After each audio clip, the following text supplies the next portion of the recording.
sebagian pihak mengatakan bahwa yang wajib atau yang diwajibkan oleh para ulama dalam kitab-kitab fikihnya itu bukanlah khilafah, melainkan imamah. Jadi yang wajib adalah mengangkat imam, bukan mengangkat khalifah. Pertanyaannya adalah, benarkah antara khilafah dengan imamah adalah dua perkara yang berbeda, atau itu sama saja menurut pandangan para ulama?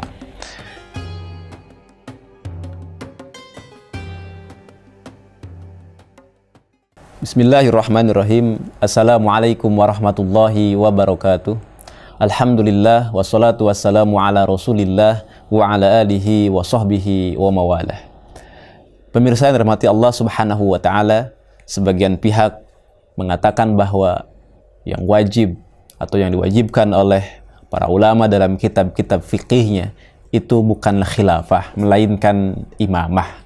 Jadi yang wajib adalah mengangkat imam, bukan mengangkat khalifah. Pertanyaannya adalah, benarkah antara khilafah dengan imamah adalah dua perkara yang berbeda, atau itu sama saja menurut pandangan para ulama? Di dalam salah satu kitab yang berjudul Al-Ahkamus Sultaniyah karya Imam Al-Mawardi Asy-Syafi'i rahimahullahu ta'ala, di bagian awal, yakni di bab yang pertama, Al-Babul Awwal fi Aqdil Imamah, beliau menyampaikan demikian. Qala al-musannifu rahimahullahu ta'ala wa nafa'ana bihi wa bi'ulumihi wa bi'ulumikum fi daraini amin ya rabbal alamin. Al-imamatu mawdu'atun li khilafatin nubuwati fi hirasatid din wa siyasatid dunya. Beliau menyampaikan bahwa imamah itu fungsinya adalah untuk menggantikan peran kenabian di dalam menjaga agama dan mengatur urusan dunia. Dan memang kitab ini dan kitab-kitab yang lainnya banyak mengambil diksi al-imamah, bukan al-khilafah. Namun Imam An-Nawawi di dalam penjelasannya di dalam kitab yang lain, ketika menjelaskan terkait dengan imamah dan khilafah, keduanya adalah sesuatu yang sama, yakni sinonim. Bahkan misalnya di dalam ta'liq dari kitab Al-Ahkamus Sultaniyah, muhakkik juga menyebutkan wal imamatu wal khilafatu mustalahani mutaradifani, yakni imamah dan khilafah adalah dua istilah yang sinonim. Jadi keduanya adalah sama. Ini selaras dengan apa yang disampaikan oleh Imam An-Nawawi tadi, bahwa al-khilafah dengan al-imamah adalah dua istilah yang sama alias sinonim. Oleh karena itu, tidak tepat sebagian pihak yang mengatakan bahwa yang diwajibkan adalah imamah, bukan khilafah, karena imamah dengan khilafah adalah dua perkara yang berbeda. Ini adalah penjelasan atau keterangan yang sangat jelas bahwa keduanya adalah sesuatu yang sama. Sebaliknya, orang yang menganggap beda tentu saja tidak dapat dipertanggungjawabkan dari mana sumber nukilan dari pembedaan tersebut. Pemirsa yang dirahmati Allah subhanahu wa ta'ala, kita sangat bersedih pada hari ini ketika dengan sekuat tenaga sebagian pihak menolak khilafah dengan berbagai macam dalih. Padahal esensi dari khilafah dan imamah, sebagaimana penjelasan Imam Al-Mawardi, adalah menggantikan peran kenabian, bukan dalam urusan risalah, namun dalam penjagaan agama dan pengaturan urusan dunia. Definisi ini menjelaskan kepada kita semua tentang kesatuan pengurusan terkait dengan agama dan dunia.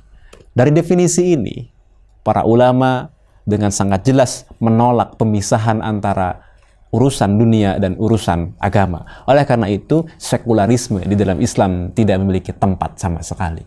Karena antara agama dan juga negara, agama dan kehidupan adalah dua hal yang kemudian tidak boleh dipisahkan. Pemirsa yang dirahmati Allah subhanahu wa ta'ala, ada hal yang menarik yang disampaikan oleh Al-Alamah Al-Imam As-Syekh Al-Muhaddis Said Muhammad bin Alawi Al-Maliki dalam kitabnya Syariatullah Al-Khalidah, yakni menyebutkan kepada kita semua tentang sebenarnya apa esensi dari penerapan hukum-hukum Islam itu.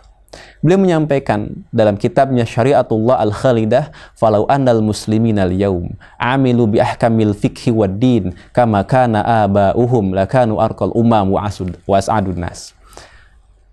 Sekiranya kaum muslimin pada hari ini mengamalkan hukum-hukum fikih dan agama sebagaimana pendahulu mereka, sebagaimana nenek moyang mereka, niscaya umat Islam akan menjadi umat yang terdepan dan paling bahagia. Dan kalau kita membaca kitab-kitab para ulama terkait dengan penjelasan al-khilafah, intinya adalah penerapan hukum Islam. Sebagaimana apa yang Allah Subhanahu wa Ta'ala firmankan dalam Al-Quranul Karim ketika Allah menyebutkan, A'udzu billahi minasyaitonir rajim, Bismillahirrahmanirrahim, wa idza hakamtum bainan nasi an tahkumu bil 'adl. Menegakkan hukum dengan adil itu adalah menegakkan hukum berdasarkan apa yang ditunjukkan oleh Al-Quran dan As-Sunnah, yakni menerapkan fikih dan syariat Islam. Dan ketika kata Abu Yasin Muhammad bin Alawi Al-Maliki Al-Hasani, kaum muslimin menerapkan, mengamalkan hukum-hukum fikih dan agama sebagaimana pendahulu mereka. Ini penting. Jadi penerapan fikih dan agama sebagaimana para pendahulu mereka, sebagaimana yang dipraktikkan oleh nenek moyang kita, oleh para sahabat, oleh para tabi'in, oleh para tabi'at-tabi'in. Di mana penerapan hukum dan fikih syariat Islam itu dalam suatu institusi yang disebut dengan al-khilafah. Karena hanya dengan institusi al-khilafah lah pengamalan hukum-hukum fikih dan agama dapat terlaksana dengan sempurna. Kita membaca kitab fikih pasti akan dimulai dengan pembahasan kitab Thaharah misalnya kalau dalam mazhab Syafi'i. Kemudian berlanjut dalam bab-bab yang lain. Ada kitab Thaharah, kitab salat, kitab zakat, kitab siam, kitabul hajj, kitabul buyu tentang ekonomi. Ada kitabul jihad, ya, ada kitabul hudud, ada kitabul jinayah. Ada kitabul qadha tentang peradilan. Itu semua menunjukkan bahwa hukum-hukum fikih tadi hanya bisa diterapkan oleh institusi. Karena yang bisa menerapkan sistem peradilan dengan mengangkat para qadhi yang adil adalah khalifah. Yang bisa menegakkan hudud dan jinayah adalah juga khalifah. Yang bisa memobilisasi jihad untuk membebaskan negeri-negeri yang lain adalah khalifah. Oleh karena itu, mengamalkan hukum-hukum fikih dan agama adalah meniscayakan adanya al-khilafah. Oleh karena itu, pemirsa yang dirahmati Allah Subhanahu wa Ta'ala, kalau kita beranjak kembali kepada apa sebenarnya khilafah itu dan apa yang membedakan dengan sistem yang lainnya, tentu saja ada 4 pilar yang sangat mendasar. Yang pertama adalah kedaulatan di tangan syara, yakni hukum yang diterapkan dalam sistem khilafah harus bersumber dari hukum syariat Islam, bukan yang lain, bukan kesepakatan manusia, dan bukan juga dari hukum-hukum yang lainnya. Yang kedua adalah, selain asyadatul syar'i adalah as-sultanu lil ummah, kekuasaan di tangan umat. Umatlah yang berhak untuk mengangkat, membaiat seorang imam, seorang khalifah. Kemudian yang berikutnya adalah kesatuan khalifah. Jadi mesti ada satu khalifah saja di dunia ini yang ditaati oleh umat Islam, dan yang terakhir bagi khalifah lah kewenangan untuk mengadopsi hukum atau memilih di antara hukum-hukum syara yang mungkin banyak, tergantung dari ijtihad para mujtahid. Oleh karena itu, kebakuan sistem khilafah tidak dapat diragukan lagi. Ia adalah sistem yang khas, yang berbeda dengan sistem yang lainnya. Dan itulah yang disebut dengan al-imamah, atau para ulama menyebutnya adalah al-imamatul uzma, di mana imamnya adalah imamul a'zam. Terakhir, dari apa yang tadi kami sampaikan, maka jelaslah antara khilafah dengan imamah yang tersebar dalam kitab-kitab fikih para ulama sama saja. Intinya penerapan hukum-hukum fikih dan agama. Intinya penerapan syariat Islam. Dan juga yang kedua adalah mengemban dakwah ke seluruh penjuru alam.